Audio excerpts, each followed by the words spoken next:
So here is an overview of the objectives that go along with Chapter 3, as well as the modules that we're covering this week in Chapter 2.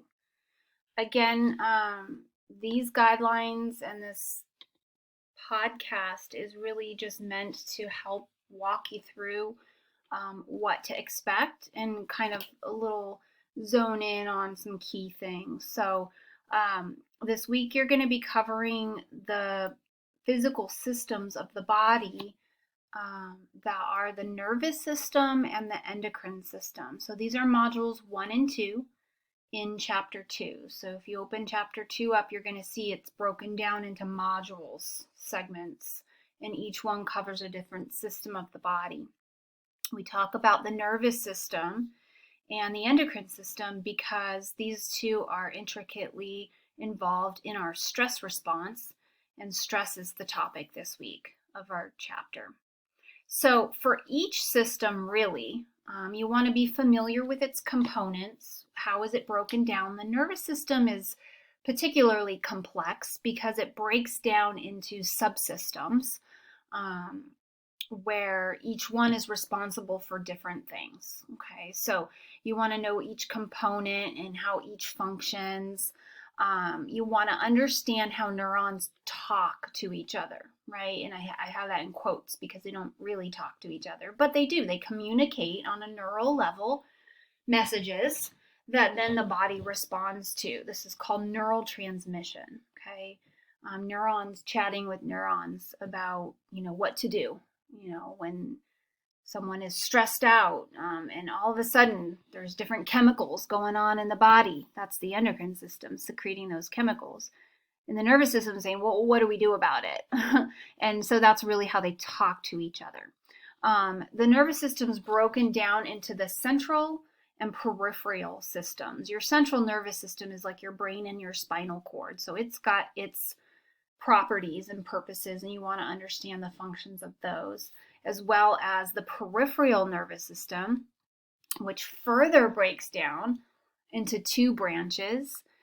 You have the autonomic nervous system, which is further broken down into the sympathetic and parasympathetic nervous systems, branches of the nervous systems. These are autonomic, mainly because I think of them as automatic. There are things you don't have to think about, like breathing, blinking your eyes. It just happens. Thank goodness, right? Otherwise, if we had to think about breathing, we might be in trouble, especially during stressful times. So you want to know the functions and the actions of both the sympathetic and parasympathetic nervous system. And when does each kind of jump into action? You're going to see that one is more of an active system in times of stress. That's your sympathetic. And one is more active during times of rest. That's your parasympathetic. But both are very vital and important to the body's overall homeostasis and ability to bounce back after stressful times. So you want to clearly identify the role that the nervous system plays then also in diseases. Okay, so once you have a good understanding of what the system is, how it's broken down in its various parts, now you want to know, well, why does that matter? How is it going to affect us if something goes wrong? If the nervous system isn't doing its job, what might occur? And we see that particularly the parasympathetic nervous system plays an important role in heart disease. But we also know that it's involved in other types of diseases and illnesses. Then you also want to say or know how the nervous system works with other body systems. Okay, the nervous system affects your heart, so your cardiovascular system. It affects your endocrine system, the one that's secreting hormones. It affects your immune system, the one that's responding to stress and to the secretion of hormones. And how your body's defenses work. So you want to understand those intricacies. And then you're going to pretty much know all of that for the endocrine system and its unique properties. Okay, specifically, how does it communicate with the nervous system? Which glands do which? You're going to spend some time in this module talking about hormones, what each of those do, particularly the ones involved in the stress response, what gets released when, and then what diseases are indicated in the endocrine system. And some of this information is in the module, but some of it's also embedded in the chapter. So you're going to realize very quick into chapter 3 that as you're reading, it's going to stop you and it's going to say, hey, if you haven't already done so, now's a good time to read about the nervous system in module 1. And it's going to actually have a little carve out. It's going to tell you that. And that's where it's connecting for you, that bodily system to whatever's being talked about in the content of the chapter. Okay, so just going over these, this chapter gets you familiar with the concept of stress. What is it? How do we define it? What does it look like for different people? How do we appraise our stress? How do we decide what stress means? Okay, so appraisals are pretty much just us deciding how we feel about a stressor. Okay, we have primary stressors, appraisals, and secondary appraisals of our stress, and we use them differently. So knowing the differences between those. What factors lead to stressful appraisals? Like for you to say, I'm stressed out, I can't handle this. What kinds of things lead to that?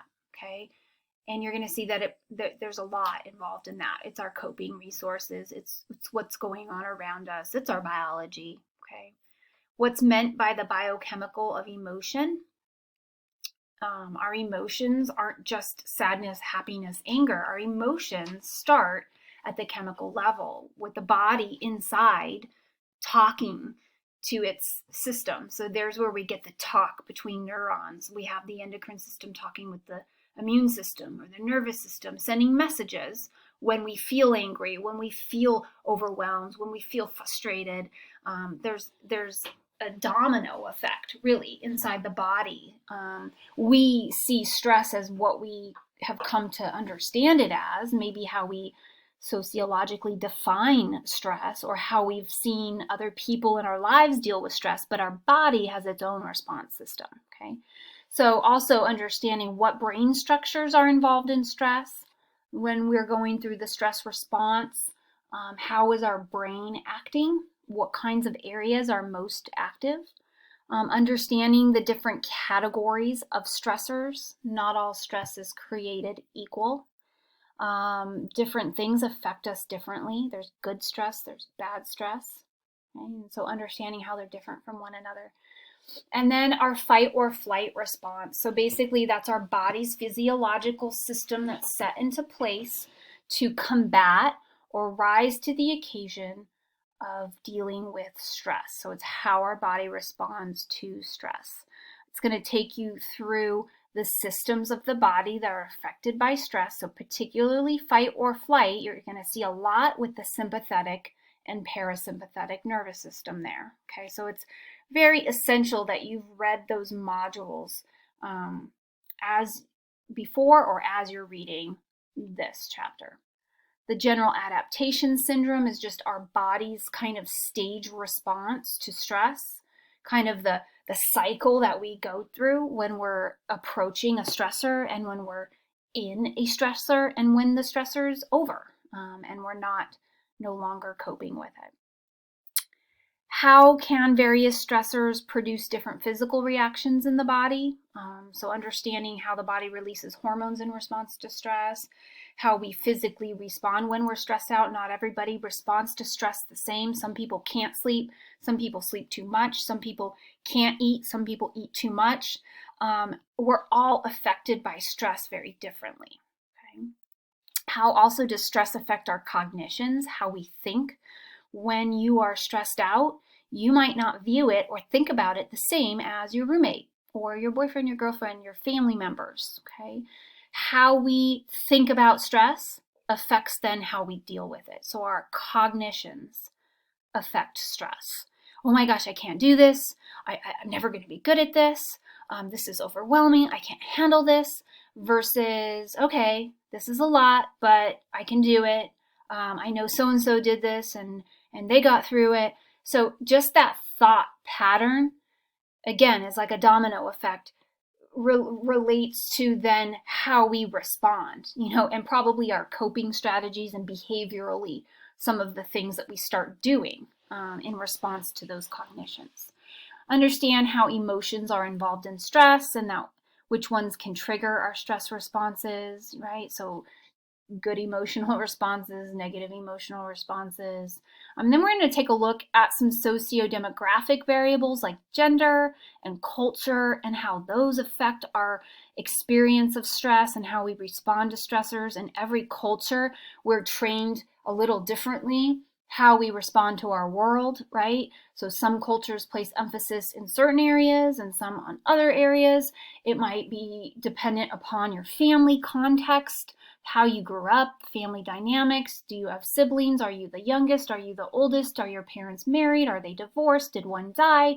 All of these things affect how we carry certain narratives, stories about stress and how we deal with it. Okay, so we're going to be picking apart those different sources of stress for the individual and kind of seeing, from a biopsychosocial perspective, how to best view stress.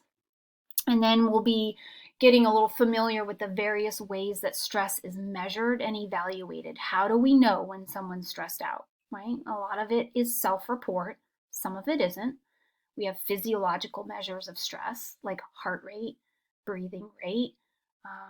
We can look at the brain and how the brain activity is conducting itself.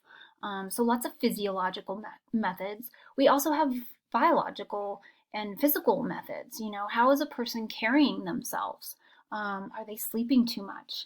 Are they worried all the time? Are they eating poorly? These are behavioral measures of stress, right? And we can look at some of those.